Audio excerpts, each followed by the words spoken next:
tous les auditeurs pourront… Voilà, vous avez un petit message comme quoi c'est enregistré. Voilà, très bien. Donc, c'est enregistré. Alors, le contexte de ce webinaire, pour commencer, c'est la semaine de la dénutrition qui se déroule du 18 au 25 novembre 2022. La dénutrition, tous concernés, comment agir? Tel est le titre et le slogan choisi par les partenaires qui se sont engagés Le deuxième remerciement dans cette opération. Je voudrais également donc va pour votre engagement dans les travaux de la HAS, puisque, comme vous le savez, on fait… C'est bon. Alors, il y avait je recommence? Non, on a entendu, je pense, le début. Donc, tel est le slogan, donc tous concernés, comment agir? Donc, le slogan choisi par les partenaires qui se sont engagés dans l'opération, qui, je signale, est soutenu par le ministère des Solidarités et de la Santé. Alors, nous allons commencer par présenter tous les intervenants. Je me présenterai en dernier et je donne la parole à Christian Dereano, qui représente la FNAR, qui a été à l'initiative de ce webinaire.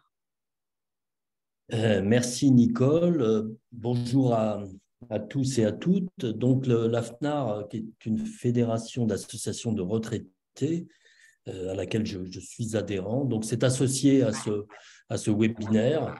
Elle a souhaité intervenir sur cette question assez importante qui concerne, mais pas seulement les personnes âgées. Donc la FNAR partenaire, je suis adhérent en fait à une des associations qui est elle-même en fait au sein de la FNAR, qui est Senior France. Et nous formons un groupe d'environ 150 000 adhérents au sein de la FNAR, qui elle-même est partenaire dans un organisme plus important qui intervient un petit peu au niveau national, qui est la CFR, et qui regroupe, elle, environ 1 million, 1,5 million d'adhérents. Voilà, donc la dénutrition, tous concernés, donc aussi sur le terrain, puisque la FNAR en fait est agréée pour présenter des représentants usagers dans les établissements hospitaliers sur le terrain. C'est une question que nous croisons en fait dans la réalité du territoire. Voilà, merci Nicole. Nicole est aussi évidemment de la FNAR, mais elle complétera cette présentation elle-même enfin. Voilà. Donc maintenant, je passe la parole à Mireille Masto pour présenter France Asso Santé Bretagne. Mireille? Oui, merci. Je vous entends assez loin. Je ne sais pas si ça vient de moi. Vous n'avez pas d'écouteurs? Je regarde si je peux… non, je ne peux pas augmenter. Ah si, peut-être ici. Peut-être que je peux augmenter mon son. Vous voulez… Ah bah ça y est, alors voilà. Oui, d'accord. C'est pas vrai. Avec des écouteurs, c'est mieux. Je ne vous vois plus, je ne sais plus ce qui se passe, mais bon. On vous entend, donc vous pouvez présenter France Asso Santé, on vous entend. D'accord, bon. Écoutez, d'abord, merci de nous associer, mais je crois que Maud de Leridan, depuis le début, a participé au groupe de travail dont l'origine a été présentée tout à l'heure. Donc, la dénutrition, c'est un sujet aussi qui est beaucoup porté par les représentants des usagers qui siègent dans les comités liaison alimentation, nutrition dans les établissements. Alors, pour ce qui concerne donc France Asso Santé, on a un certain nombre d'objectifs qui tournent autour de la promotion des parcours de santé pour chaque personne, d'agir pour garantir à tous une offre de soins qui soit accessible, qui soit adaptée aussi, puis la plus innovante possible et qui repose surtout sur un financement solidaire. C'est aussi aider les usagers à devenir acteurs de leur santé. C'est comment développer et valoriser le rôle des représentants des usagers, des patients, pairs, des aidants. C'est promouvoir le bien-être physique et psychique de tout un chacun tout au long de sa vie. Co-construire avec les usagers et les professionnels de santé des indicateurs de résultats qui soient utiles en matière de sécurité et de pertinence des soins. Et enfin, c'est défendre et accompagner les personnes qui sont isolées ou bien fragiles ou bien les deux, et pour leur assurer à elles aussi un parcours de santé qui soit le plus pertinent et le plus efficient possible. Voilà en gros les grandes orientations de France Asso Santé, et tout cela passe par un certain nombre d'actions, de participation à des groupes de travail comme celui-ci, et puis des formations. Voilà. Merci. Je passe la parole à Silène Chauffour qui va nous parler de la CAPS et de ses missions. Donc, bonjour à tous. Donc, oui, je suis Silène Chauffour, donc je suis ingénieure qualité au CAPS Bretagne. Donc, le CAPS Bretagne, en fait, c'est une structure régionale d'appui pour la qualité des soins. Donc, on accompagne en fait les professionnels de santé sur différentes thématiques, et notamment l'aspect alimentation, nutrition. Et depuis peu, en fait, on se tourne vers le grand public. Et c'est pourquoi, du coup, on travaille avec France Asso Santé, et pourquoi aujourd'hui, on co-organise ce webinaire. Voilà pour ma part. Donc, je vais aussi être en charge avec Christian aujourd'hui de prendre en compte vos questions. Donc, n'hésitez pas dans le fil de discussion, ou comme on disait tout à l'heure, de lever la main. Il n'y aura pas de problème pour intervenir. Voilà, merci. Alors, nous avons la chance d'avoir 2 médecins qui ont accepté de participer à ce webinaire. Et je passe la parole au docteur Pascal Gaudin-Piel, qui va nous présenter un peu son activité, son intérêt pour le sujet. Oui, bonjour à tous. Je suis donc Pascal Gaudin-Piel, je suis médecin généraliste à Béton, près de Rennes. Je suis alors, j'ai aussi la capacité de gériatrie que j'ai fait il y a longtemps.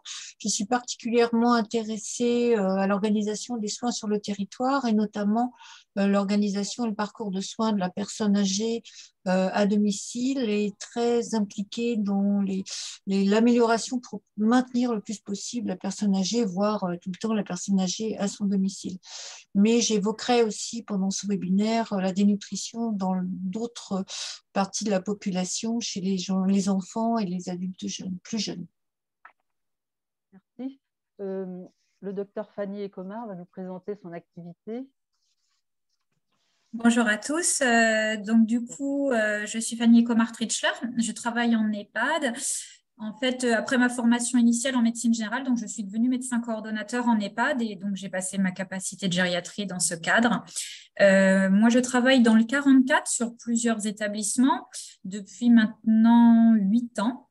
Et je me suis donc dernièrement formée à la nutrition par le biais du diplôme universitaire en fait de nutrition, puisqu'effectivement en EHPAD c'est un sujet essentiel et c'est un sujet qui m'intéresse également à bien des titres.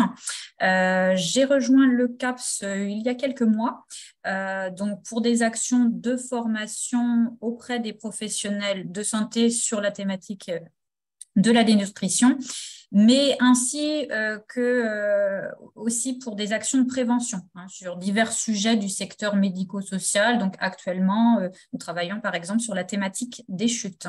Voilà. Merci. Et enfin, quand on parle de nutrition, on a souvent besoin d'un diététicien ou d'une diététicienne en l'occurrence. Et donc, Estelle Borriès, est-ce que vous pouvez vous présenter? Oui, merci Nicole. Donc, bonjour, moi je suis Estelle Borriès, donc, je suis diététicienne. J'ai une activité hospitalière à l'hôpital Simone Veil à Vitré, qui est une charmante ville proche de Rennes. Et je travaille également pour le CAPS, en particulier à la formation des professionnels de santé sur les thématiques de la nutrition et en particulier de la dénutrition.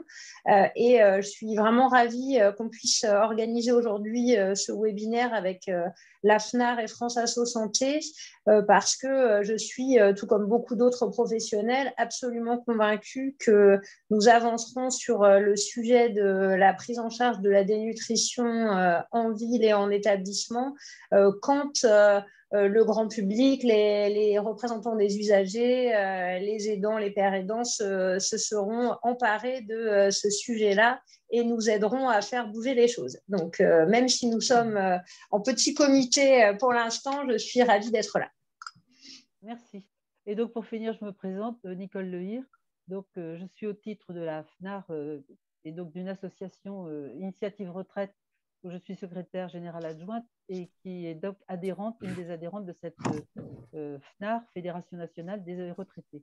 Et plus localement, on va dire, je suis membre du France Asso Santé, aussi au comité régional, également représentant des usagers dans un hôpital d'Ille-et-Vilaine. Voilà. Alors, rentrons dans le vif du sujet immédiatement. Et donc, on parle de nutrition. Ça étonne certains dans un pays dit riche où malgré tout, certains peinent à se nourrir. Et donc, ça étonne et c'est peut-être pour ça qu'on a peu de participants. Mais de quoi parle-t-on quand on parle de dénutrition? Je passe la parole à Estelle pour commencer. Oui. Alors effectivement, de quoi parle-t-on? Eh bien, nous parlons d'un déséquilibre finalement entre ce que nous allons dépenser pour fonctionner, pour que notre corps fonctionne, pour faire nos activités quotidiennes, et le carburant que nous allons fournir à notre organisme, hein, donc voilà, le diesel que vous mettez à la pompe à essence. Sauf que pour nous, eh bien, il va s'agir de calories et de protéines, hein, principalement quand on parle de dénutrition. Donc, en gros, on dépense plus que ce qu'on est en train de fournir. C'est également le principe finalement du régime amaigrissant, mais là qui a un autre objectif. Et en tout cas, là, voilà, on est en train de parler d'un organisme qui n'a pas assez d'énergie et de protéines pour fonctionner. Et on est en train de parler d'une vraie problématique de santé publique. Hein, comme le disait Nicole, cette semaine de la dénutrition est portée par le ministère de la Santé et par le collectif de lutte contre la dénutrition. Pourquoi? Parce qu'en fait, on ne va pas vous assommer avec des chiffres, mais c'est juste histoire d'être clair sur le fait que c'est très important d'en parler. Ça représente en fait 2 millions de patients à l'hôpital qui sont dénutris. À peu près la moitié des personnes âgées en établissement EHPAD. Et puis environ 10%, c'est les chiffres qu'on a, des personnes âgées qui vont être à domicile. Mais bien entendu, ça n'est pas que cela. C'est également quasiment la moitié des patients ayant un cancer. Donc ça, c'est pour faire le lien avec ce que pourra dire Pascal sur le fait qu'on parle beaucoup de dénutrition chez la personne âgée, mais ça n'est pas le seul public qui peut être concerné. Est-ce que quelqu'un veut compléter cette définition de la dénutrition? On aura l'occasion tout à l'heure de voir que les obèses peuvent aussi être dénutris. Voilà. Alors, l'ampleur du phénomène, on l'a vu à travers quelques chiffres qui montrent que ce n'est pas anodin. Voilà. Quelles sont les personnes concernées ou potentiellement concernées par ce phénomène de dénutrition?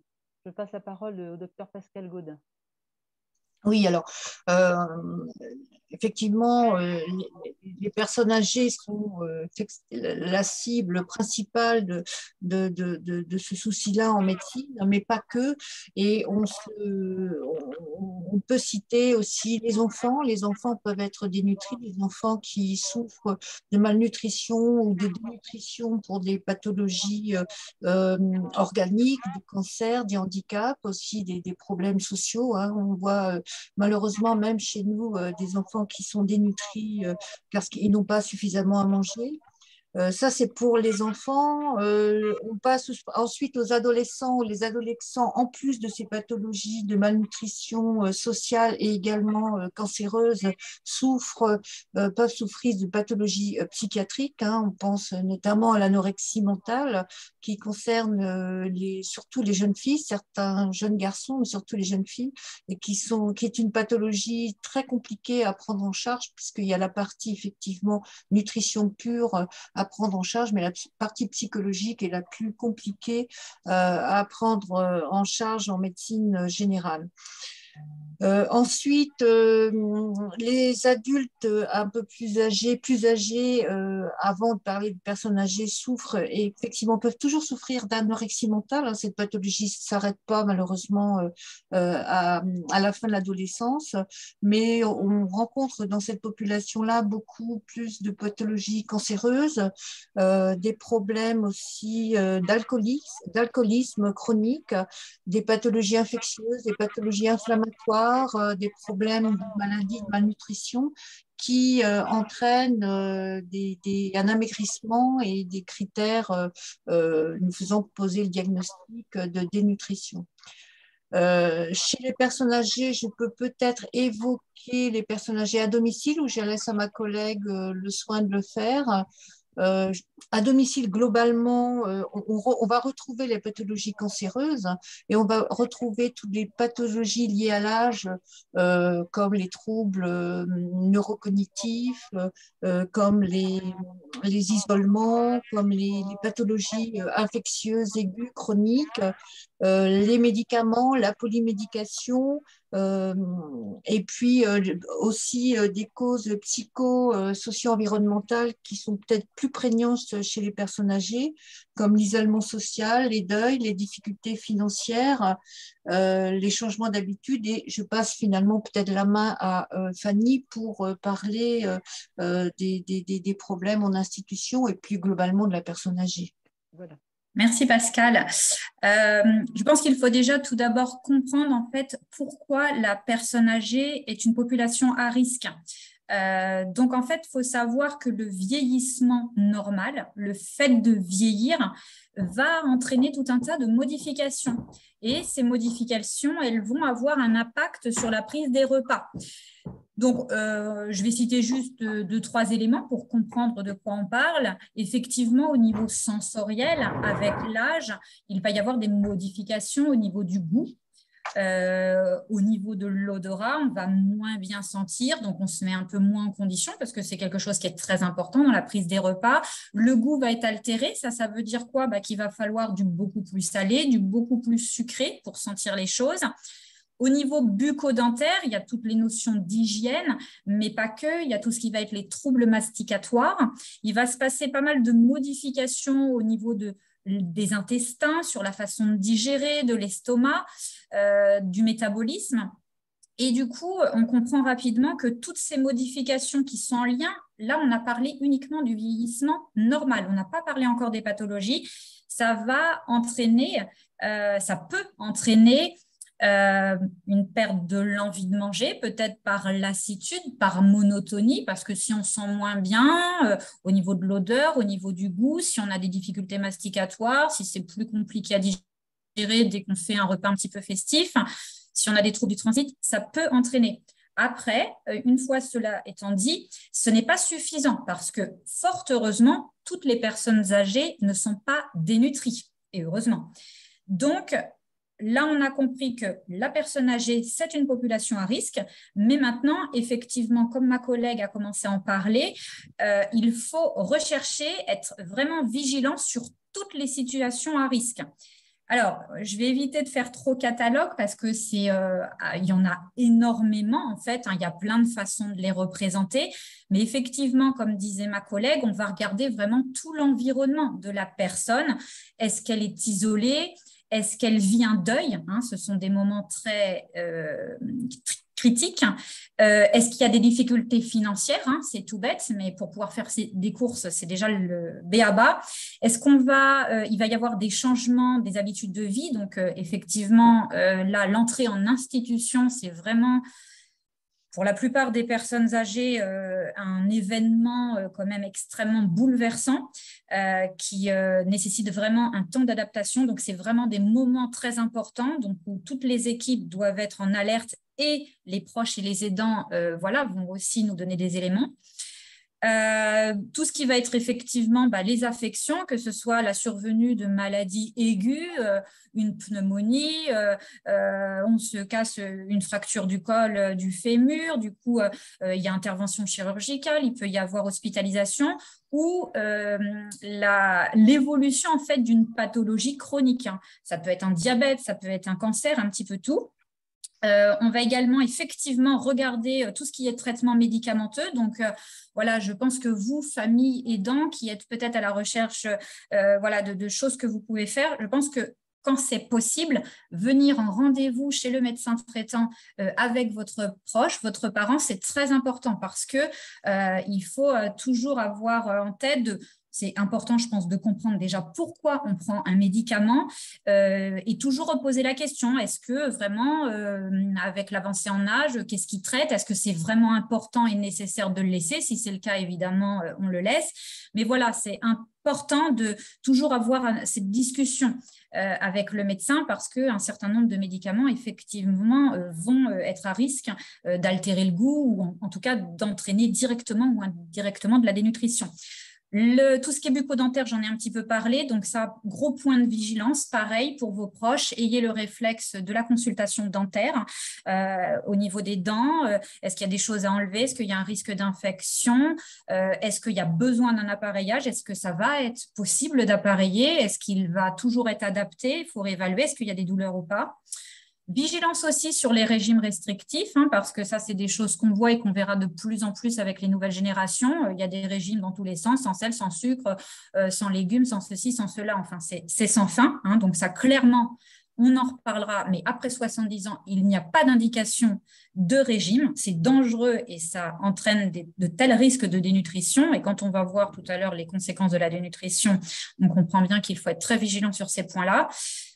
Effectivement, la survenue de troubles cognitifs, type maladie d'Alzheimer, maladie... Fanny, excuse-moi, je me permets de te couper parce que je pense qu'on rentrera peut-être dans ce détail-là un tout petit peu après le... Excuse-moi, je me permets. Ok. Non, j'avais de toute manière quasi... 2-3 étapes de Nicole. J'avais presque fini. Je voulais juste dire un dernier point sur, effectivement, mais ça c'est évident, sur toutes les maladies qui vont entraîner de la dépendance et être vraiment vigilant sur le début, parce que quand une personne est très dépendante, c'est évident, mais à quel moment démarre cette dépendance? Ça, c'est aussi un point de vigilance. Voilà. Alors, j'ai quand même une question là, qui n'a pas été abordée, là, mais on en reparlera après. Il y a un préjugé qui circule beaucoup. Quand on vieillit, on a moins besoin de s'alimenter. Qu'est-ce que vous pouvez répondre? Fanny? Excusez-moi. Très rapidement, on y reviendra après. Oui, très rapidement. Écoutez, effectivement, c'est un préjugé qui est très répandu et qui est absolument faux. Pour faire très court, on ne va pas rentrer dans les chiffres, mais effectivement, les besoins de la personne âgée sont au contraire supérieurs. On pourrait expliquer un petit peu ça comme finalement, les capacités fonctionnelles étant moindres, une activité, la même activité pour la personne plus âgée va demander finalement plus d'énergie, être moins efficace. Donc, les besoins de la personne âgée sont au contraire supérieurs. Merci. Alors, pour rentrer dans un aspect un peu plus médical, quels sont les critères médicaux qui permettent de diagnostiquer une situation de dénutrition? Donc, vous pouvez commencer, Fanny, à moins que le docteur Gaudin puisse… Du coup, moi, je ne vais pas être très longue. Je ne vais pas être très longue parce qu'en fait, on ne demande pas aux aidants ou aux personnes de faire des diagnostics et d'être médecins, mais c'est vrai que ces recommandations ont été revues là, il y a un an par la Haute Autorité de la Santé en 2021 et il y a quand même des choses assez cliniques et qui sont très parlantes en fait pour le grand public. Donc, s'il y avait vraiment peut-être un point à retenir de ce webinaire et si vous le retenez, ça sera vraiment très important, je pense, pour nous tous, c'est la perte de poids. Le poids, c'est vraiment l'élément essentiel, c'est un élément clinique, c'est un élément qu'il est facile de dépister. Prendre l'habitude de peser ou de demander à son proche de se peser, c'est vraiment très important. Et ça va très vite parce que, en fait, pour avoir juste un chiffre, quand on fait 50 kilos, dès qu'on a perdu 2,5 kilos, en fait, on est dans les chiffres qui sont retenus, c'est-à-dire que ça représente une perte de 5%. Donc, c'est vrai que ça, c'est vraiment un élément essentiel et le premier. D'autres éléments qui peuvent parler au grand public, c'est ce qu'on appelle l'indice de masse corporelle, parce que ça, c'est on prend le poids, on le met au carré, on le divise par la taille en mètres. Donc, ça, c'est quelque chose qui est simple à comprendre et nous, ça nous donne des indications. Et le troisième élément qui est clinique, qui porte un mot compliqué, mais je l'explique tout de suite, excusez-moi du mot important, c'est la sarcopénie. C'est ce qu'on appelle en fait la perte de la force et de la masse musculaire. Donc là, on est sur des aspects extrêmement cliniques, mais qui sont simples et qui sont parlants. Donc voilà, tout simplement, surveiller la garde-robe de vos proches et le poids. Là, on va avoir des éléments assez faciles pour repérer cette perte de poids. Ça, c'est les aspects cliniques. Et puis, la deuxième partie, c'est la bonne raison. On a appelé ça un peu la bonne raison d'être dénutri, c'est les situations. Donc là, ça va être un petit peu plus le regard du médecin. Est-ce qu'il y a une maladie qui entraîne des malabsorptions, une pathologie aiguë ou chronique? Mais pour vous, aidants proches, un aspect très important, c'est de voir s'il y a une diminution dans les apports alimentaires. Est-ce qu'il y a une perte d'appétit? Est-ce que les assiettes ne sont plus finies ou incomplètement prises? Ça, c'est des éléments aussi où ça, vous allez pouvoir avoir l'œil et alerter. Hein. Donc, en fait, le médecin, il va regarder s'il y a un des aspects cliniques dont je vous ai cité, une des bonnes raisons d'être dénutri. S'il a une de chaque, il va poser son diagnostic. Ça y est, il y a un diagnostic de dénutrition. Et ensuite, je ne rentrerai pas dans les détails parce que ça, c'est du médical, mais il va donner un degré de sévérité. Est-ce que cette dénutrition, elle est modérée? Est-ce qu'elle est sévère? Donc, il y a des chiffres par rapport à la perte de poids ou l'IMC. Et l'albumine, j'en donne vraiment une seconde, une petite explication parce que vous avez peut-être eu des prises de sang ou vous regardez des fois peut-être les prises de sang de vos proches. Donc ça, c'est quelque chose, une protéine qui est dosée dans le sang et en fonction de son résultat, eh bien effectivement, on peut parler d'une dénutrition modérée ou d'une dénutrition sévère. Voilà. Est-ce que le docteur Gaudin veut rajouter quelque chose?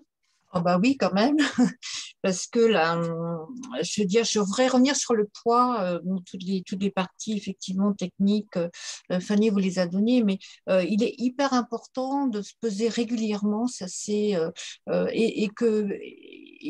même chez votre médecin traitant de bien veiller à ce que vous montiez sur la balance, parce que parfois on fait pas attention, on pèse pas toujours les gens à chaque fois, mais c'est très très important et notamment on a dans nos dossiers médicaux des courbes pour suivre le poids. On le connaît beaucoup, ces courbes chez les enfants, mais on a aussi des courbes chez l'adulte qui permettent effectivement de suivre le poids et de voir que il n'y a pas le poids en soi, parce qu'il faut savoir que des gens obèses peuvent être aussi dénutris, mais c'est l'évolution du poids qui nous importe. La réduction aussi de la prise alimentaire, c'est important de voir, soit pour un proche, si vous êtes aidant, ou pour vous-même, de voir que vous avez diminué d'une façon importante votre prise alimentaire. Ça, c'est aussi un élément très, très important pour le diagnostic. L'indice de masse corporelle, effectivement, nous, c'est notre quotidien. On le calcule à chaque fois, on le calcule maintenant de manière automatique avec nos logiciels, mais c'est aussi un critère qui est très, très important. Et c'est facile, bon, vous pouvez tous le faire sur Internet, hein, puisque le poids sur la surface au carré, c'est en général, les gens ont la notion que 25, on est en surpoids, 30, on est en obésité, mais il faut savoir qu'en dessous de à peu près 20, 18,5 pour les gens plus jeunes et 20, 22 pour les personnes plus âgées, c'est un critère qui nous alerte, nous, et qui doit aussi alerter les gens. Alors, au niveau biologique, effectivement, Fanny disait bien que l'albuminémie, que les gens commencent à connaître, c'est plus un critère de gravité de la dénutrition qu'un critère de dénutrition en elle-même. Mais nous, on a d'autres. C'est souvent l'occasion de faire une prise de sang. C'est pour ça que c'est important d'en parler au médecin, parce qu'il y a les conséquences de la dénutrition, mais un amaigrissement qui n'est pas forcément une dénutrition, mais un hypercatabolisme, nous permet par exemple de mettre en évidence une hyperthyroïdie, c'est-à-dire la thyroïde qui fonctionne trop, donc il y a une perte de poids. On peut aussi faire une prise de sang de base pour voir effectivement les conséquences, si déjà il y a des conséquences sur la dénutrition, mais aussi les causes de certaines pathologies qu'on peut très rapidement diagnostiquer. Voilà, c'est juste ce que j'avais à rajouter. Oui, merci docteur Gaudin. Vous nous avez montré en fait l'importance de cet indicateur que tout le monde peut, comment dire, anticiper à son domicile, c'est la perte de poids, qui est d'une certaine manière celui qu'on peut mesurer dans la durée avant même d'aller voir son médecin. Et bien sûr, et vous l'avez fait, et on insiste aussi sur le rôle des aidants, des proches, de la proximité qui peuvent, je dirais, accompagner la personne dans cette vigilance à exercer tous les jours et qui nous concerne tous, quoi. Donc, après avoir vu les critères médicaux qui permettent de faire un diagnostic, prendre conscience peut-être des risques de la dénutrition avant de parler de traitement. Quelles sont les conséquences d'une dénutrition si elle n'est pas prise à temps? Le docteur Gaudin veut peut-être répondre. pour commencer. Oui, alors les conséquences des dénutritions. Alors, les dénutritions aiguës, il n'y a pas forcément des conséquences tout de suite, mais les dénutritions un peu plus chroniques, on voit des retards de cicatrisation. Alors ça, c'est aussi c'est très important, par exemple, en post-opératoire, dans une situation un peu de dénutrition plus aiguë, chez quelqu'un qui est âgé, qui s'est cassé le col du fémur ou qui s'est fait une plaie, c'est très, très important qu'il y ait un bon apport protéinique et pas de dénutrition. Il y a un retard de cicatrisation, un retard également, diminution donc de la force et de la masse musculaire, hein, ce qui tout à l'heure Fanny en parlait, elle parlait de sarcopénie, et ce qui entraîne des chutes, hein, le risque de chute, surtout chez les gens âgés ou chez les gens qui ont des pathologies chroniques, des cancers à un niveau assez évolué. Il y a l'apparition d'infections.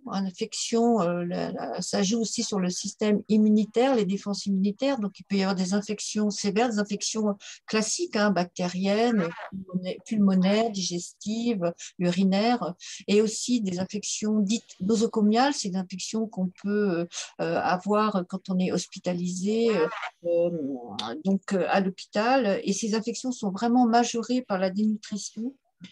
Alors des choses plus rares, mais on peut voir aussi des atteintes neurologiques périphériques, c'est-à-dire que les gens ont des troubles sur le trajet nerveux périphérique à cause de la dénutrition et à cause aussi des carences de tous les éléments qui sont apportés par la nutrition.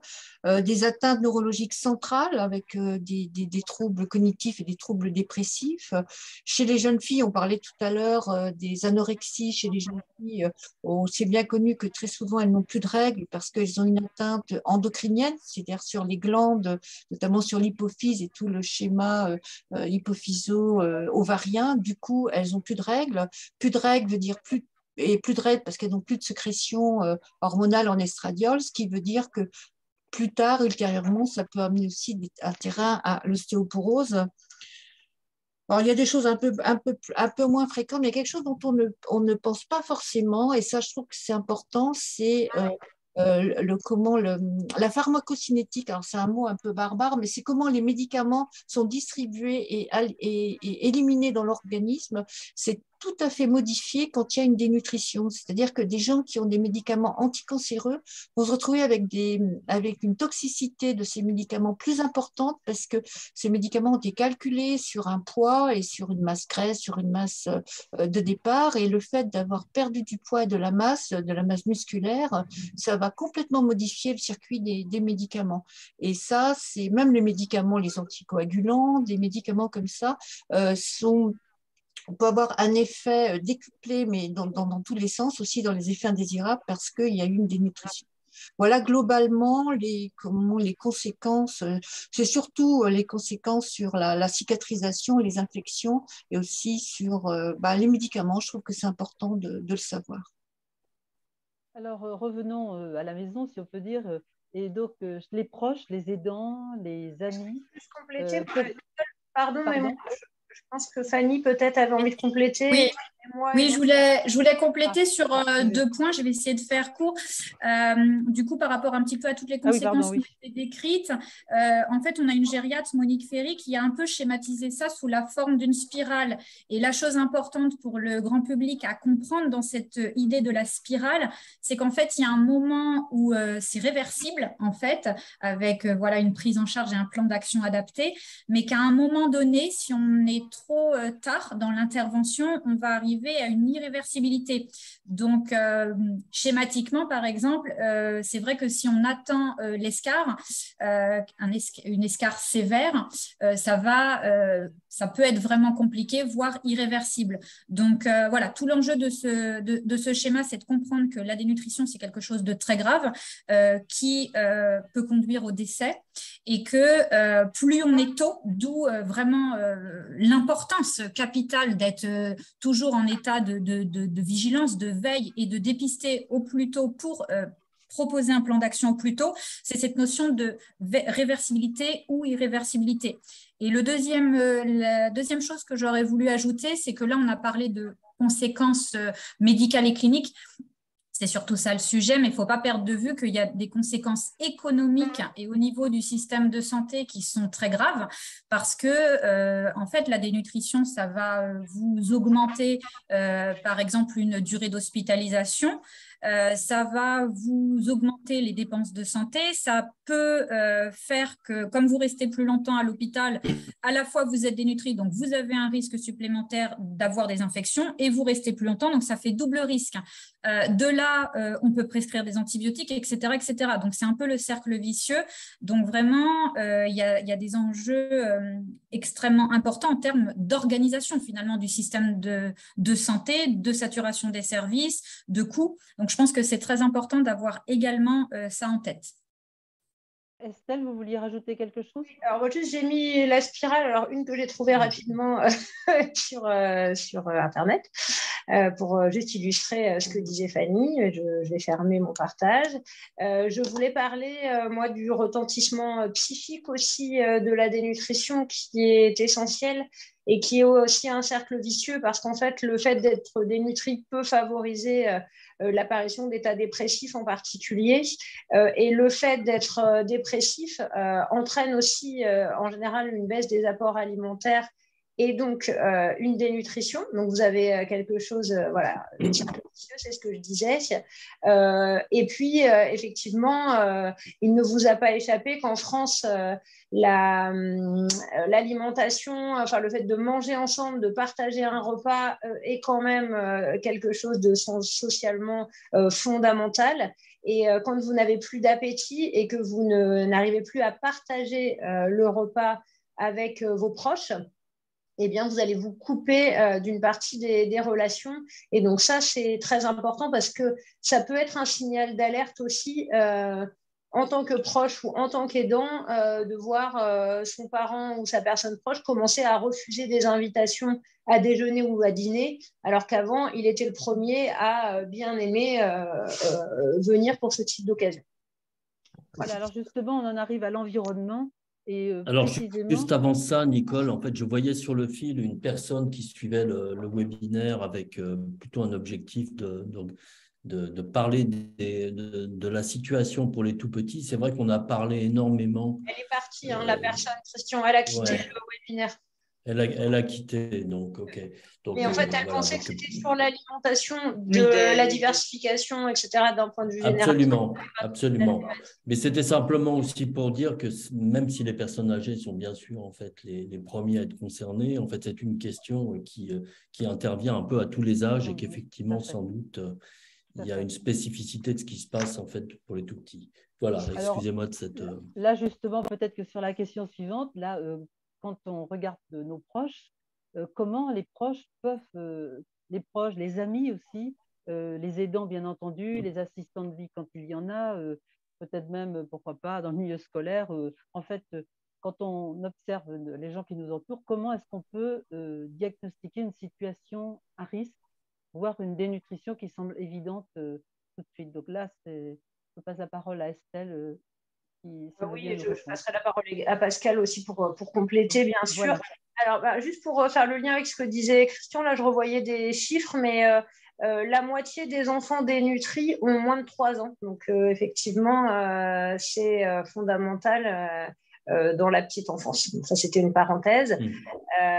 Donc, c'est vrai qu'il y a beaucoup de signaux d'alerte. Alors, je vais un petit peu en parler, mais je pense que c'est vrai que Pascal, qui exerce en libéral, va certainement avoir beaucoup de choses à nous dire sur ce sujet-là. Alors, je disais là, c'est souvent un peu le changement d'habitude qui peut aussi vous alerter. Donc là, je parlais par exemple de la personne qui se coupe peut-être un peu socialement. Ça peut être autre chose, mais ça peut être ça. En tout cas, ce qui peut vous alerter. Si vous avez un proche, un parent, voilà, qui a du portage de repas à domicile, par exemple, et que, en ouvrant le frigo, vous vous rendez compte qu'il reste un certain nombre de plats, vous pouvez vous dire, là, il y a peut-être quelque chose qui ne fonctionne pas. L'état du frigo et des placards, c'est toujours très intéressant. Si le frigo est complètement vide, là aussi, ça peut vous alerter. Soit la personne, effectivement, a des difficultés financières, comme ça a été évoqué tout à l'heure, soit elle a des troubles cognitifs qui font qu'elle oublie de faire ses courses, ou voilà, enfin, ça peut vraiment vous alerter. Si vous voyez, c'est vrai qu'on a parlé du fait de se peser, parfois ça peut se voir aussi sur les vêtements. Si vous voyez la personne avec ses vêtements habituels qui lui allaient très bien et maintenant elle a l'air de flotter entre guillemets dans ses vêtements, ça peut effectivement vous alerter. Et puis ce qui doit peut-être allumer une petite lumière, c'est toutes les situations qui ont été évoquées au départ. C'est-à-dire que certaines situations ont été évoquées, je ne vais pas toutes les redire, mais un deuil, un cancer, enfin voilà, un changement d'habitude avec une entrée en institution, toutes ces situations-là qui sont charnières dans la vie sont des situations à risque de dénutrition et donc doivent nous dire attention, là, cette personne ou moi-même, parce qu'on est capable de s'analyser soi-même, j'ai peut-être un risque là plus important. Peut-être Pascal, oui. ça très bien, je pense. Oui, merci Estelle. Oui, alors oui, je rebondis sur les signes chez les patients âgés. Je voudrais revenir quand même sur les plus jeunes, notamment les jeunes filles là, on évoquait tout à l'heure, qui souffrent d'anorexie. Souvent, les parents, les mères, souvent nous les amènent en disant j'ai rien vu, elle a maigri, je me suis rendu compte de rien. Il y a des signes quand même qui peuvent alerter. On voit ces jeunes filles qui commencent à trier leur alimentation, elles mettent plus d'huile. Si elles prennent de la salade, elles mettent plus d'huile, elles mangent plus de sucre du tout. Tout d'un coup, elles changent leurs vêtements. Elles mettent des pulls larges pour masquer un peu leur amaigrissement. Elles évitent de mettre des vêtements un peu trop coquets. C'est plutôt des grands pulls, des pantalons, parce que comme ça, elles cachent que elles n'ont plus de forme. Elles se mettent à cuisiner, curieusement. On voit ça très, très souvent. Elles cuisinent. Elles ne mangent pas, mais elles cuisinent pour les autres. Elles font beaucoup plus d'activité physique parce qu'elles ont lu sur les réseaux sociaux, partout, que il y avait le fait de faire du sport, ça fait aussi maigrir. Donc, elles font beaucoup de sport, elles sont très actives. C'est souvent des filles qui sont très brillantes, d'ailleurs, scolairement et intellectuellement. Et petit à petit, on arrive à des situations dramatiques. Personne n'a rien vu, personne ne s'est rendu compte que la jeune fille avait changé et qu'elle avait perdu 10, 15, 20 kilos. Donc ça, c'est des signes importants dans cette population-là.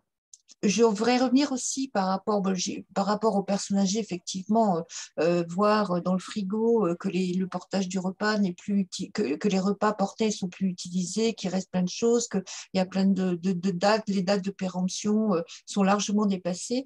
Ça, c'est important. Mais on voit aussi, au-delà de ça, dans une population plus âgée, des questionnements sur des régimes. Donc, l'entourage doit être vigilant à ça. Des gens Fanny disait très bien, normalement, enfin, pas normalement, chez les personnes âgées, il n'y a pas de régime. Moi, je mets un bémol parce que des fois, on a tous ces patients qui font des décompensations cardiaques avec une huître. Mais en fait, je pense qu'il faut... Il faut plus qu'il y ait de régime sans sel, sans sucre, même chez les gens diabétiques, chez les personnes âgées. Et donc, quand on voit quelqu'un de ses proches qui dit « moi, je vais perdre du poids », qui arrête de manger, qui font des régimes, des jeûnes, puisque c'est très à la mode, c'est important d'être vigilant et d'être vigilant et de relever cet item-là. Par rapport à le reste, je pense que tout a été dit par rapport aux personnes âgées. Je ne vois rien à rajouter. Enfin, à domicile de plus, le poids, l'hydratation aussi. C'est important de voir que, surtout que parfois, on a un réchauffement climatique. On a des situations un peu caniculaires l'été. Et il y a l'alimentation, mais il y a aussi l'hydratation. C'est important d'être vigilant sur une hydratation correcte de nos personnes âgées dont on s'occupe plus principalement. Merci, Dr Gaudin. Nicole, je crois qu'on a un emploi du temps important. On était chargé avec Silène d'être les maîtres de l'horloge. Donc, je vous rappelle qu'on termine à 15h30 et que je vois la liste des points à évoquer. Excusez-moi. Non, je pense que c'est bon. J'ai quand même levé la main. Alors, et je veux juste dire quelque chose pour conclure sur ce qu'on vient de dire là sur les signaux d'alerte. C'est vraiment important de comprendre que perdre du poids, sauf si vraiment on est en train de faire un régime, etc. Et encore, on pourrait en débattre, mais ça n'est jamais normal. Même quand vous avez l'impression que ah oui, ben ça peut-être, je suis un peu rond, c'est vrai que je n'ai rien fait pour perdre du poids, mais bon, j'en perds un peu, ça ne peut pas me faire de mal. Surtout, ça c'est un message très important à retenir. Voilà, ça n'est jamais normal. Et puisqu'on a parlé des idées reçues au début, ça n'est pas, puisque si je reviens sur la personne âgée, ça n'est pas parce qu'on est âgé que c'est normal de perdre du poids. C'est très important à retenir. Il ne faut pas banaliser cette perte de poids, c'est un signe clinique important qu'il se passe quelque chose. D'accord, merci. Alors, justement, pour nous-mêmes ou pour nos proches, il existe, paraît-il, des outils qui permettent de diagnostiquer un risque de dénutrition ou une dénutrition. Alors, est-ce que vous pouvez nous en parler? Peut-être le docteur Gaudin qui nous parlait, j'ai entendu parler de ICOP. ICOP, pardon, excusez-moi. Donc, vous pouvez nous en parler? Oui, c'est un outil de repérage de la fragilité plus globalement de la personne âgée ou qui vieillit. Et donc, donc c'est un outil qu'on peut télécharger, qu'on peut faire en auto-questionnaire ou en questionnaire avec son médecin traitant ou un professionnel de santé, infirmier, pharmacien, kiné, qui s'occupe, qui est dans la boucle aussi autour de la personne âgée. Et ah oui, voilà. Et donc, merci. Donc, vous voyez, il y a différents items, hein, les troubles cognitifs, et il y a un item sur la nutrition. Perte de poids, avez-vous perdu involontairement au moins 3 kilos au cours des 3 derniers mois? Et avez-vous perdu l'appétit récemment? Donc, alors, on peut parler à nutrition, cognition, vision, audition, psychologie, hein, pour dépister également les dépressions ou les sentiments de dépression possibles. Et puis la mobilité. Donc là, il parle effectivement cet exercice de faire les 5 levées, on n'en a pas parlé tout à l'heure, pour évaluer notamment la sarcopénie et la déficience musculaire. Les personnes avec une chaise sans barreaux, sans barre sur les côtés, doivent pouvoir en moins de 15 secondes se lever 5 fois directement de la chaise en position debout. Alors ça, c'est facile à faire.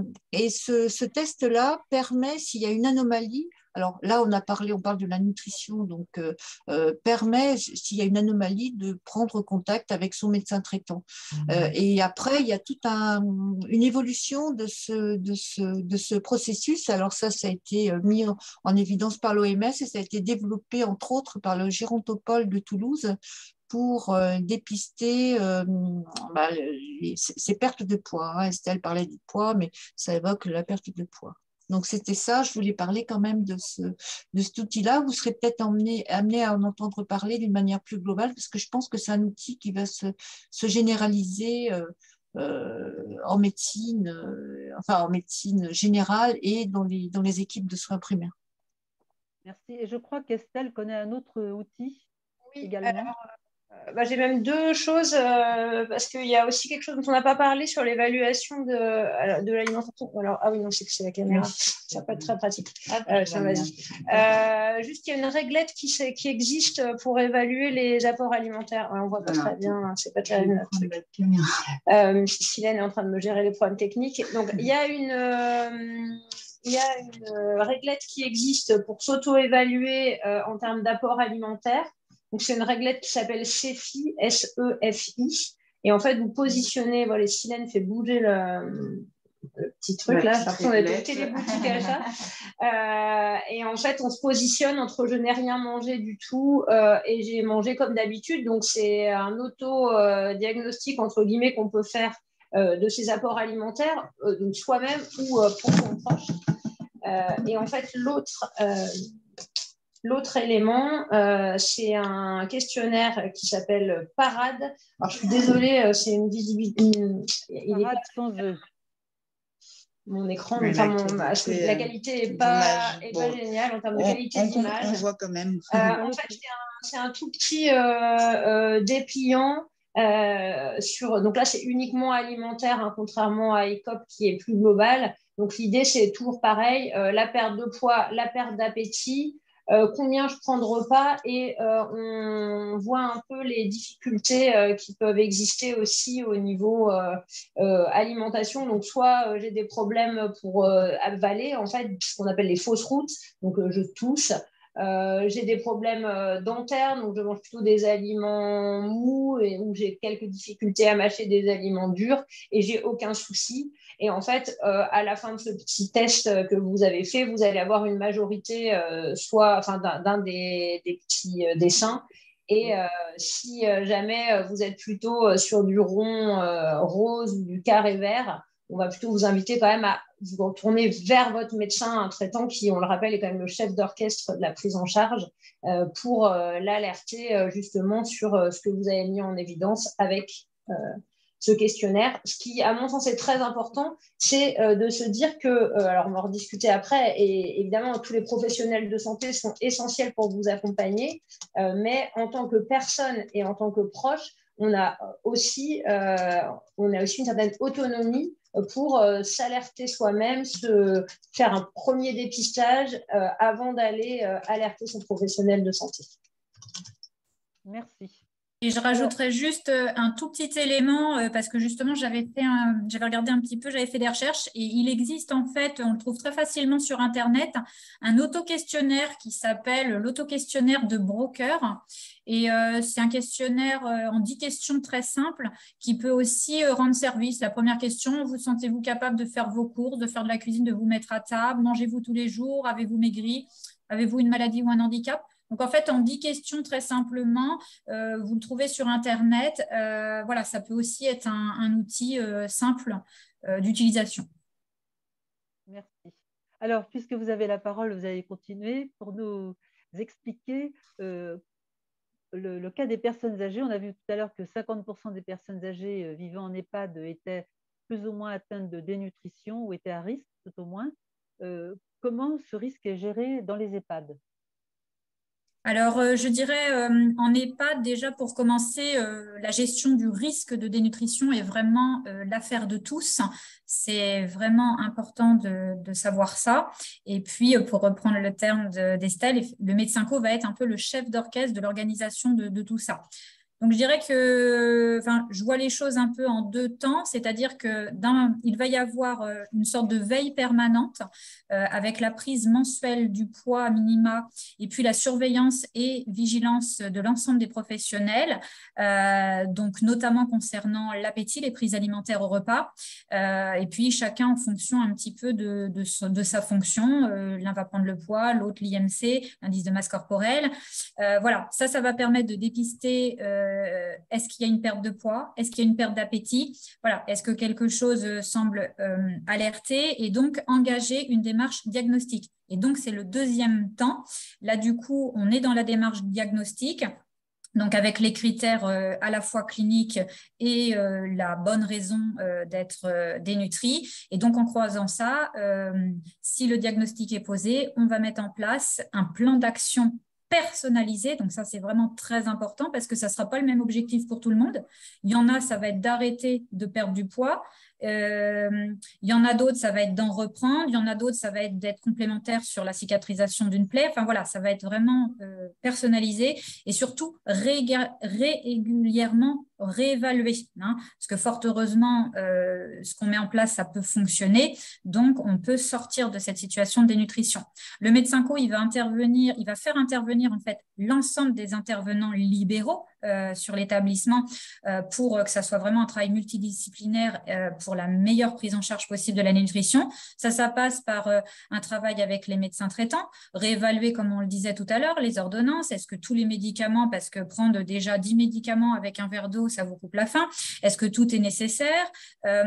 Bien sûr, la prescription de compléments nutritionnels oraux, donc ça on en reparlera tout à l'heure si cette prescription est nécessaire, mais ça passe également par le travail avec les kinés, des éducateurs d'activité physique adaptés à la personne âgée s'il y en a, pour travailler justement sur cette histoire de sarcopénie. Est-ce qu'on peut faire un renforcement musculaire, travailler sur la mobilité, également lutter contre la douleur, parce qu'il y a des personnes qui, en plus d'être dénutries, vont accélérer ce processus parce qu'elles ne bougent plus, parce qu'elles ont mal. Et clairement, on sait que ne plus bouger parce qu'on a mal sur des problèmes d'arthrose X ou Y, c'est pas ça la bonne solution. Il faut essayer de mettre un traitement antalgique, mais bouger. Ça va être antalgique et ça va aller mieux dans tous les sens. On peut travailler aussi avec l'ergothérapeute s'il y a des difficultés pour prendre les couverts, des choses comme ça, si on a la chance de bénéficier également d'une diététicienne. Le médecin co, il va travailler sur l'établissement avec l'ensemble des équipes de soins et de cuisine pour vraiment avoir un partenariat sur les possibilités de l'établissement, des propositions d'enrichissement alimentaire au niveau des cuisines, de fractionnement des repas si c'est nécessaire, d'apport de collation, notamment ça peut être une lutte contre le jeûne nocturne, ça on pourra peut-être en reparler s'il y a des questions. Mais pas que, il peut y avoir également besoin en complément de ça de prescription de compléments nutritionnels oraux. Et la lutte contre la dénutrition, en général, de toute manière, elle va faire partie du projet de soins de l'établissement, puisque voilà, chaque établissement fait un projet de soins. Le médecin coordonnateur, il participe, il pilote tout cela. Et puis, c'est également discuté lors des PAP, les projets personnalisés de chaque personne. On prend en compte un peu toutes les dimensions qui gravitent autour du sujet âgé, et l'alimentation est souvent un sujet très, très important à discuter et à valider avec le résident ou sa personne de confiance. Voilà, merci. Et juste un petit rappel sur le temps qui s'écoule. Il va falloir qu'on aille un peu plus vite sur les questions. Les réponses, oui, peut-être, oui. Alors, on pourrait aborder du même coup le traitement, en fait, plus général, en dehors de la personne âgée, le traitement de la dénutrition à l'hôpital notamment, où l'hôpital est un lieu où on diagnostique aussi la dénutrition. Comment est-ce qu'on traite la dénutrition et surtout comment on s'assure que le relais est bien pris après lors du retour à domicile. Voilà. Et en même temps, donc, on parlera globalement du traitement de la dénutrition, traitement médical. Alors, peut-être oui, sur l'hôpital, mais je vais faire rapide parce que alors, je reçois des questions en direct, moi, enfin voilà, les gens ont plutôt envie de pratico-pratique, là, je pense. Donc, je vais être très rapide et peut-être plutôt passer la parole à Pascal sur sa question du lien avec le domicile, parce que ça, c'est très important. À l'hôpital, on fait quelque chose qui se rapproche de ce qu'a dit Fanny, c'est-à-dire qu'on surveille tous les critères, le poids en particulier, l'IMC. On est attentif effectivement sur les apports alimentaires. Je montre ça parce que je l'ai emmené, mais ça, c'est un outil que vous verrez peut-être qui est utilisé pour mesurer la force musculaire, enfin, on appuie comme ça, mais je passe aussi rapidement. En termes de prise en charge, si on commence à dire quelques mots, comme vous disiez, Nicole, en général, ce qu'on va faire, c'est qu'on va commencer par fractionner, c'est-à-dire que souvent, quand on a peu d'appétit, on va avoir du mal finalement à faire un repas complet, donc que ce soit à la maison, que ce soit à l'hôpital, on va pouvoir amener les personnes à plutôt faire plusieurs petits repas dans la journée au lieu d'un gros repas qui sera difficile à consommer. On va pouvoir insister sur tous les aliments qui vont pouvoir apporter, je vous disais tout à l'heure au tout début sur la dénutrition, il y a un problème de calories et il y a aussi principalement un problème de protéines. Donc, on va essayer de voir dans les aliments où est-ce qu'on trouve des calories, où est-ce qu'on trouve des protéines. Je ne sais pas si on détaille plus maintenant, Nicole, ou si on fera ça un peu plus tard. Oui, donc on pourra en parler à la fin. Si on a... Oui, voilà. Ok. Donc, ça s'appellera l'enrichissement. C'est important de parler quand même des calories et des protéines, qui sont les éléments clés que vous avez déjà cités au début. Oui. De redire ce que c'est? Non, c'est quoi la question? Non, mais enfin, montrer que c'est les calories, mais les protéines. Oui, alors, en fait, le problème il y a les choses à retenir, il y a l'histoire du poids dont on a parlé tout à l'heure, et l'autre chose à retenir, c'est que la dénutrition, c'est un problème de muscle, c'est un problème de perte de muscle. C'est pour ça que ça nous préoccupe. Et du coup, pour avoir des muscles, il faut manger suffisamment de calories manger suffisamment de protéines et bouger suffisamment. Le triptyque, voilà, indispensable. Donc, on va pouvoir enrichir, c'est ce qu'on disait là. Et puis, l'étape suivante, entre guillemets, que Fanny a évoquée également, c'est ce qu'on appelle les compléments nutritionnels oraux, donc qui vont être prescrits par le médecin. Donc, voilà, c'est important d'avoir un avis médical. Après, en établissement, ça peut aussi être l'avis du diététicien, mais en tout cas, le médecin a un rôle fondamental. Et de quoi s'agit-il? En fait, il s'agit de ce genre de choses. Alors, désolée pour la pub, hein, qu'on ne voit pas trop la marque, mais je n'ai pas de conflit d'intérêt. Je les ai juste empruntés à l'hôpital où je travaille. En fait, vous allez avoir des crèmes, des bouteilles, donc des crèmes, des bouteilles. Vous allez avoir également des plats salés, des biscuits, etc., qui sont enrichis en protéines et en calories. Et effectivement, je vais prendre une question au vol pour faire un lien parfait et passer la parole à Pascal. Je vais répondre à la question de Mireille Massot. Oui, effectivement, il y a actuellement au CHU de Rennes, et Pascal peut aussi en parler parce qu'elle est aussi partie prenante sur ce projet-là, d'une expérimentation qui s'appelle NutriCare. C'est un parcours de soins hôpital-ville, c'est-à-dire que les patients, donc ça vient juste de commencer, c'est donc une expérimentation. Les patients diagnostiqués dénutris dans certains services du CHU de Rennes vont bénéficier à leur sortie d'un suivi adapté avec infirmière, médecin traitant et consultation diététique pour poursuivre cette prise en charge de la dénutrition. Parce qu'effectivement, parfois, on a un peu de mal à se coordonner entre l'hôpital et la ville et que tout ça soit fluide, et entre la ville et l'hôpital, enfin voilà, dans les deux sens. Et parce que le retour à domicile des patients qui sont soignés à l'hôpital dans de bonnes conditions est un facteur critique. Souvent, les gens retombent dans des algorithmes, enfin des processus anciens qui les ramènent à la situation précédente. Donc, ce suivi de sortie est très important, bien sûr. D'autant qu'on a le sentiment, alors le docteur Godin va nous répondre certainement, mais on a le sentiment que les médecins généralistes connaissent peu le problème de la nutrition et de ces compléments alimentaires adaptés à chaque cas particulier. Est-ce que vous pouvez nous en parler?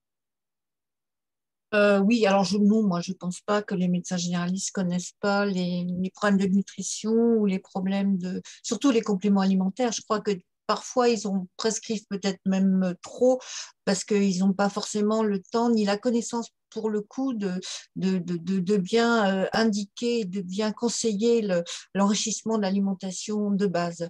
Je voudrais simplement revenir sur NutriCare, cette expérimentation qui normalement devrait généraliser s'il s'avère qu'elle porte bien ses fruits, mais je pense qu'il n'y a pas de souci, ça va être fonctionnel. Il y a eu beaucoup de retard avec le Covid, mais les premiers patients qui sont rentrés dans le processus, ça date d'octobre, donc c'est très très récent.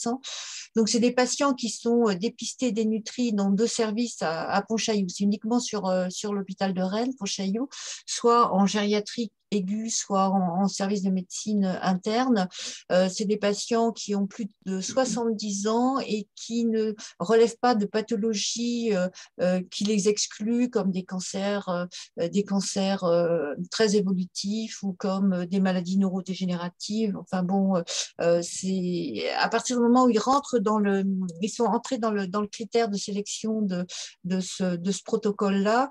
À la sortie, effectivement, pendant 4 à 6 mois, ils vont être suivis par les infirmières libérales qui sont impliquées dans le parcours de soins, et les diététiciennes et les médecins généralistes, et parfois, quand il y a besoin, un médecin nutritionniste pour avoir un avis plus ponctuel. Le but, c'est effectivement que les gens ne reviennent pas à la case départ et ne retournent pas à l'hôpital dans le même cas de dénutrition que la première fois qu'ils ont été hospitalisés. pour nous, c'est un enjeu très important, l'organisation des soins et le retour à domicile de ces patients dénutris. Il y a des choses qui se font maintenant au niveau de la coordination des soins autour du patient qui sont nouvelles et qui sont extrêmement importantes. C'est-à-dire qu'on met en place une équipe infirmière, une équipe de kinés, pharmaciens aussi, et a tout son rôle dans ce cercle-là. Et on s'appuie sur les services d'aide à domicile, sur les services de soins à domicile quand ce n'est pas les infirmières libérales qui font les soins et les toilettes des patients pour effectivement améliorer la prise en soin de ces patients-là. On communique, on fait des réunions, ce qu'on appelle les réunions de coordination interprofessionnelle autour, ne serait-ce que d'un problème de dénutrition, et on partage ensemble et la communication maintenant est beaucoup plus fluide et facile autour du patient, auquel on laisse aussi totalement sa place, hein, parce qu'on a l'impression que l'usager, le patient, n'a pas toute sa place dans cet équilibre-là, mais non, tout à fait, c'est très très important de lui laisser sa place parce qu'il est important effectivement on a le partage des repas, mais il est aussi important de garder les habitudes alimentaires des patients. Ça, c'est peut-être plus facile à domicile qu'à l'hôpital ou qu'en institution, puisque l'hôpital, bon, le plateau souvent, Estelle me contredira peut-être, le plateau souvent du repas à l'hôpital, c'est pas toujours ça s'améliore, il paraît, mais ça donne pas toujours de l'appétit. On a la possibilité en ville, par contre, de beaucoup plus jouer sur le goût des gens, sur ce qu'ils aiment, plus sur leurs habitudes alimentaires et culturelles aussi, cultuelles plutôt, de l'alimentation. Donc voilà, je pense que… Pardon ? Je me permets de faire le lien, Pascal, en vous interrogeant, parce que j'ai reçu une question, mais je pense qu'il n'y a que moi qui l'ai reçue, mais du coup, ça ferait bien peut-être écho à ce que vous êtes en train de dire. Quelqu'un nous a mis sur la discussion, et quand les repas faits maison par mamie, 90 ans, sont toujours les mêmes, peu variés et conseillés par ses copines, sans sel, sans sauce, comment faire pour intervenir, quels outils? Donc, je me dis que peut-être vous avez des éléments là-dessus, parce que vous devez rencontrer ça probablement en consultation. Ah ben tout à fait, tout à fait. Mais bon bah ça c'est la discussion, la persuasion, essayer de faire comprendre à ces dames-là qu'effectivement il faut élargir un petit peu l'alimentation. Pourquoi pas, si vraiment on n'y arrive pas à ce moment-là, rajouter un complément alimentaire, ne serait-ce qu'une boisson hyper protéinée, sucrée à 4 heures. Ça arrive aussi qu'on complète comme ça. Mais les gens qui ont des habitudes alimentaires très restrictives, Fanny parlait des régimes inadaptés, c'est pas facile d'essayer d'élargir la panoplie de l'alimentation, le panel de l'alimentation, c'est pas facile. Donc parfois on peut être amené à prescrire des compléments rien que pour enrichir et apporter beaucoup plus de nutriments à l'alimentation du quotidien. Et on voit, hein, c'est des grands-mères qui sont des dames âgées qui sont très très minces, très maigres et qui tiennent absolument à garder leur forme. Et voilà, c'est pas toujours facile, effectivement. Alors, donc, leur avance, c'est donc, on a vu donc diagnostic, repérage diagnostic, traitement, et maintenant, et on aurait pu commencer peut-être par là, c'est parler de la prévention, hein, parce que la prévention est à la portée de nous tous, surtout les proches. Voilà, en matière de prévention, quels sont les conseils qu'on peut donner à des jeunes et à des adultes et à des personnes âgées en matière d'alimentation pour éviter ce genre de risque? Alors, moi, je vais commencer à répondre. Alors, je pense qu'en plus, on a dit déjà beaucoup de choses, parce que ça va rejoindre beaucoup des choses qui ont été dites là par mes collègues. Ben, déjà, comme disait Pascal, il faut vraiment faire une sensibilisation sur tous les risques des alimentations un peu spéciales qui peuvent se mettre en place. Le jeûne a été évoqué tout à l'heure, mais également des évictions alimentaires, je parle non fondées sur une allergie ou une intolérance, mais le fait de décider d'exclure le gluten, par exemple, alors qu'il n'y a pas de raison médicale de le faire, ou d'exclure les produits laitiers parce qu'on a entendu dire certaines choses. Donc, il faut vraiment passer ce message-là que l'être humain est fait pour avoir une alimentation très variée, que tous les nutriments sont indispensables et que le fait d'exclure… Et la viande. Et la viande, oui, bien sûr. Alors, après, si on ne mange pas de viande, mais qu'on le remplace par un équivalent comme du poisson, voilà. Mais si on est végétalien, donc aucun aliment d'origine animale, là, des difficultés peuvent arriver. Donc, moi, le message que j'aimerais faire passer, c'est que avant de mettre en place ce type d'alimentation, il faut en référer, en échanger avec son médecin et penser qu'effectivement, c'est un sujet de consultation. Enfin, l'alimentation, on a le droit d'aller voir son médecin pour lui dire j'ai entendu ci, j'ai entendu là, j'envisage de le mettre en place, qu'est-ce que vous en pensez par rapport à mon état de santé? Donc ça, c'est à mon sens fondamental. Et puis, tout ce qui a été redit également beaucoup par Fanny sur l'importance de la bouche, la bouche, les dents. Comment peut-on manger avec une bouche ou des dents en mauvaise santé? L'importance de l'activité physique. On ne peut pas faire de muscles sans bouger. Je ne dis pas qu'il faut aller courir un marathon, juste quelques pas voilà, sont vraiment essentiels. Et ça donne faim aussi de bouger. En plus, ça donne faim et c'est bon pour le moral. Et quand on n'a pas le moral, on mange moins bien. Alors, je vais m'arrêter là parce que sinon, je peux parler peut-être très longtemps là-dessus. Mais moi, j'ai Silène juste à côté de moi, donc je vois qu'elle… Oui, donc tu as compris que le temps nous guette. Non, mais ça va au niveau du temps. Je pense qu'on peut encore échanger. Non, mais on peut avoir des questions. Alors, oui, voilà. Est-ce qu'il y a des particularités Pascal, pour les personnes âgées en matière de prévention, ou ce sont les mêmes recommandations? Je pense que Estelle a bien fait, a bien rappelé les règles de prévention. Je voudrais simplement faire une petite remarque par rapport à l'alcool, parce que quel que soit l'âge, en fait, enfin pas les enfants bien évidemment, mais les ados, les adultes jeunes, même les personnes âgées, on parlait d'idées reçues. Même quand on est très âgé, qu'on prenne un petit verre de vin avec son fromage, ça pose pas de problème, mais il faut faire quand même attention à l'alcool, attention aux boissons sucrées. Alors on est peut-être à la limite dans la malnutrition plus que dans la dénutrition, mais ça aussi c'est important. Et puis les régimes, les régimes miracles qui vous font perdre 15 kilos en 3 jours, j'exagère mais à peine, c'est pas entre guillemets catholique. Il faut se méfier de ces régimes-là. Et puis, par contre, beaucoup de personnes plus jeunes vont vers ces régimes. Donc, il faut faire très, très, très attention à tout ça. Autrement, faire du sport, avoir une activité physique, même si je n'ai pas très sportive, mais marcher, essayer de marcher quand on peut. Si on peut marcher 3 fois par semaine, c'est bien. Marcher, faire du jardinage pour les personnes âgées.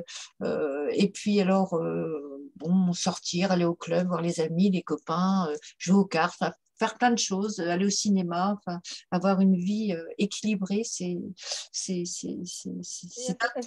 Est-ce que les compléments alimentaires aussi en autoprescription, parce que beaucoup de gens se donnent bonne conscience en prenant des compléments alimentaires ou des traitements alimentaires particuliers, mais sans prescription médicale, qu'est-ce que vous en pensez? Alors, les compléments alimentaires sans prescription médicale, c'est souvent pas du tout des compléments d'ailleurs. C'est appelé complément alimentaire. Moi, je ne conseille pas du tout. Je pense que quand on a une alimentation équilibrée, riche on parlait beaucoup de protéines, mais aussi en vitamine C, on n'a pas besoin d'avoir des compléments alimentaires. Alors, parfois, les gens prennent un peu de vitamine C l'hiver parce qu'ils ont l'impression que ça leur donne un petit coup de fouet. Ça a la réputation de lutter en prévention contre les infections hivernales. bon, pourquoi pas prendre un, mais moi je leur dis, vous savez, vous pressez 1 ou 2 oranges le matin fraîches et vous aurez votre lot de vitamine C. Donc les compléments alimentaires, je sais qu'il y a beaucoup de choses qui sont délivrées en pharmacie. Moi, je n'ai pas la compétence, je ne les connais pas tous. Peut-être qu'on aurait pu inviter aussi un pharmacien ou une pharmacienne pour nous parler de ça. Mais en dehors des compléments hyperprotéinés que nous, on prescrit, qui sont remboursés, pas tout le temps d'ailleurs, quand il y a des pathologies ou quand les gens sont en infection en longue durée, moi, je ne conseille pas de prendre des compléments alimentaires tels que vous les décrivez. Attention à bien distinguer, effectivement, comme c'était dit là, compléments alimentaires, donc petites gélules de vitamines, etc., et compléments nutritionnels oraux qui sont le traitement de la dénutrition et donc complètement différents. Je ne sais pas, Fanny, si tu avais des choses à compléter sur les points de la prévention avec ton regard d'EHPAD ou les compléments alimentaires, enfin, je ne sais pas. Moi, c'était des messages assez simples qui sont en lien avec le PNNS. Peut-être juste en 6 points très simplement, les repères en fait alimentaires pour la personne âgée, ça va être de se dire que sur la catégorie viande, poisson, œufs, 1 à 2 portions par jour. En gros, retenir que les produits laitiers, on est à 3-4 par jour, donc ça fait 1 à chaque repas. Bon, les 5 fruits et légumes par jour, tout le monde est au courant. Bien penser les féculents à chaque repas. Et maintenant, on en parle de plus en plus en privilégiant, quand on peut en mettre des complets, des féculents complets. Les légumes secs aussi, 2 fois par semaine, c'est bien. La rotation des huiles, parce qu'en fait, les huiles nous apportent, le beurre, c'est bien. Voilà, il faut aussi en prendre, ça a des propriétés de vitamine A, notamment pour la vision. Mais c'est important aussi de faire tourner les huiles. Donc, on parle, par exemple, de l'huile de colza, noix, olive. Moi, je conseille, de faire tourner un peu sur 2 ou 3 huiles parce qu'elles n'apportent pas les mêmes éléments et c'est très important. L'hydratation, on en a parlé, donc très important parce que chez la personne âgée, le risque est augmenté en raison de il a moins la sensation de soif et il perd de la masse d'eau, de la masse hydrique. Ça, on ne peut rien y faire, c'est comme ça. Donc, vigilance, donc vraiment important. Et puis après, un bon rythme, c'est-à-dire 3 repas par jour. Et c'est vrai qu'on conseille 2 à 3 collations par jour. Avec, je ne sais pas si je donne un petit mot sur la notion du jeûne nocturne. Ça, c'est vrai qu'en EHPAD, on est très vigilant à ça. Je ne vais peut-être pas rentrer dans les détails, mais c'est important de ne pas rester trop longtemps entre le dernier repas du soir et le repas du matin. Et puis après, ce qu'on disait, vraiment le plaisir de manger, être très vigilant en respectant les goûts. Attention aux textures aussi, d'adapter les textures. On ne met pas du mixé à tout le monde, mais des fois, il faut quand même passer au haché. Voilà en gros. Est-ce qu'on fait un petit point complémentaire sur les compléments nutritionnels oraux ou pas? Parce que j'avais 2-3 choses à rajouter. Je ne sais pas si c'est le moment. À 23, là, je pense, je dirais que pas forcément. Moi, je veux juste compléter ton histoire d'hydratation par quelque chose qui est très important et qui est que quand on a du mal à s'hydrater et qu'en plus on essaie de fractionner son alimentation, un yaourt, c'est l'équivalent d'un verre d'eau en termes de volume en eau et en plus, ça vous apporte du calcium et des protéines. Et je ne sais pas, Pascal, si c'est toujours d'actualité que vous partiez à 25. Que vous déconnez. Alors, 25, 26. Parce que vous avez un petit mot de la question, c'est de dire. Oui, voilà, quand une personne sent qu'il y a quelqu'un qui est à risque de dénutrition autour de lui, qui est son premier interlocuteur pour s'informer? Parce que, voilà. Je pense qu'effectivement, il peut se retourner vers son médecin traitant, le médecin traitant de la personne. Alors, nous, on réoriente. Alors, on n'a pas toujours la possibilité de répondre à tous les questionnements directement. On peut orienter nos patients vers le CLIC, qui est le centre local d'information et de coordination qu'il y a dans tous les départements et dans plusieurs, c'est souvent cantonal en fait. Et c'est des clics qui sont en général qui s'occupent des personnes âgées, mais pas que. Certaines aussi ont une délégation de la MDPH, donc ils s'occupent aussi des personnes handicapées. Et ils vont vous permettre de vous mettre en lien avec, s'il y a besoin, un service de soins à domicile, d'aide à domicile, de vous orienter vers une assistante sociale s'il y a besoin, vers un CEDAS, centre départemental d'action sociale, ou le CCAS, centre communal Voilà, d'action oui, je sociale. pense ça, oui. Dans une commune, il y en a dans chaque commune, même dans nos petites communes, il y a un CCAS. Et c'est vrai que c'est un premier lieu, puisque le maire, souvent, qui gère la commune et qui souvent héberge le CCAS, est souvent bienveillant vis-à-vis de ses habitants dans les petites communes. Oui, merci Voilà. pour la signification des CLIC, centres locaux d'information. L'information, vous avez autre chose à ajouter? Oui. Vous avez autre chose à ajouter? Voilà, globalement, c'est ça. On peut aussi saisir le dispositif d'appui à la coordination, mais ça, c'est pour l'instant, je ne sais pas ce qu'il adviendra à l'avenir de ces dispositifs, mais pour l'instant, ils ne sont saisissables, entre guillemets, que par les professionnels de santé. Les patients ne peuvent pas directement faire appel à eux.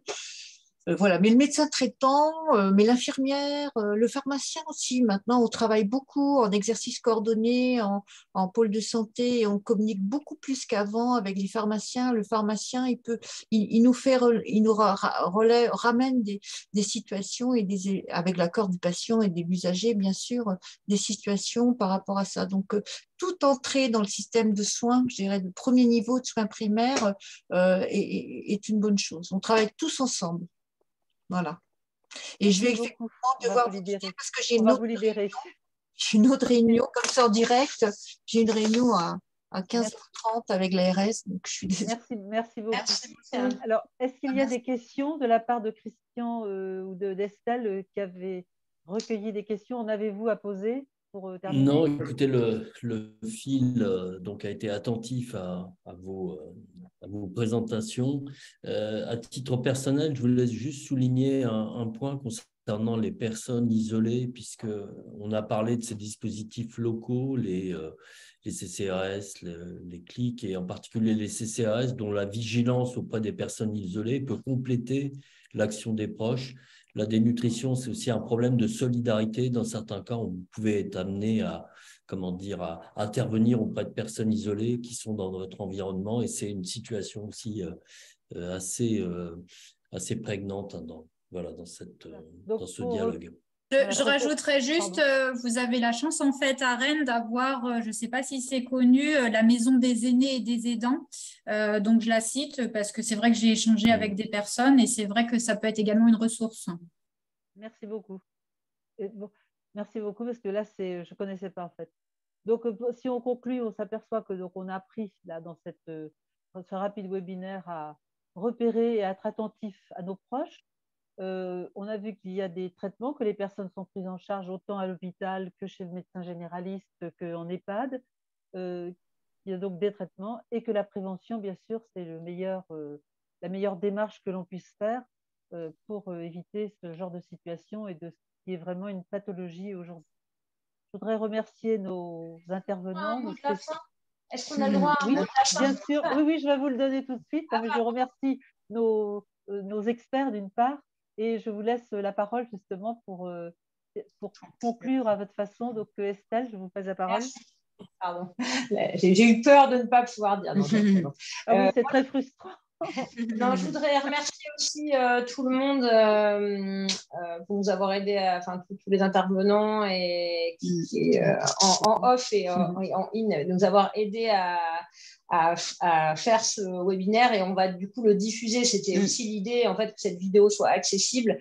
Moi, ce que je veux surtout vous dire, c'est que c'est très important de voir que la dénutrition, ce n'est pas qu'une affaire de professionnels de santé.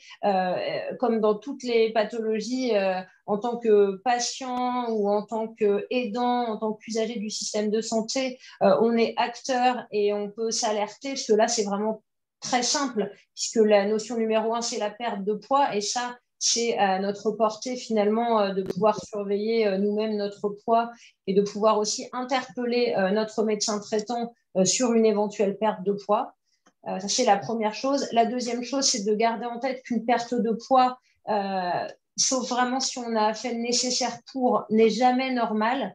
et que quand on perd du poids rapidement, ça n'est malheureusement jamais de la graisse, mais c'est toujours du muscle. Donc, c'est toujours une mauvaise idée, même si à la base, peut-être on pensait qu'on était obèse ou en surpoids et que c'était important.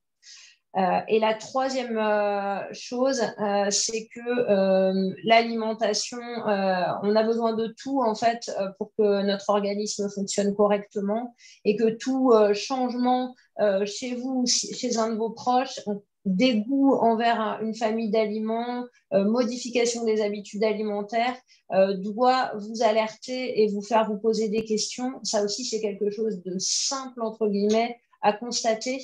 Et voilà, n'hésitez pas dans ce cas-là à en échanger avec les professionnels de santé qui sont autour de vous. Merci. Est-ce que quelqu'un veut rajouter quelque chose? Non, je laisse peut-être. Tous acteurs de notre santé. Pardon? Tous acteurs de notre santé, chacun de sa santé. Voilà. En Merci. prévention comme en suivi après. Exactement. Je laisse la parole la parole de fin à Christian, peut-être.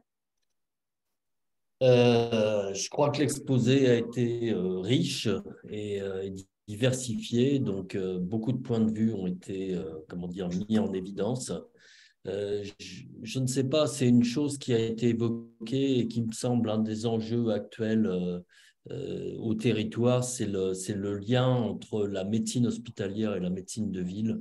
On l'a évoqué juste en parlant du retour des patients à domicile, et ça ne concerne évidemment pas que le problème de la dénutrition, mais il semble que ce soit quand même un élément, un maillon assez fort peut-être des avancées qui pourraient assurer une meilleure vigilance. Bon, je crois que ce webinaire a montré toute l'importance de cette question qui effectivement nous concerne tous, à la fois dans la solidarité et dans l'attention qu'on doit apporter à nos proches.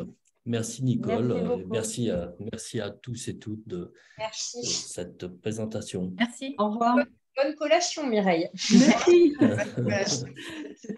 Au revoir à tous. À demain aussi. Au revoir, à demain. Au revoir. Au revoir à tous. Au revoir. Au revoir.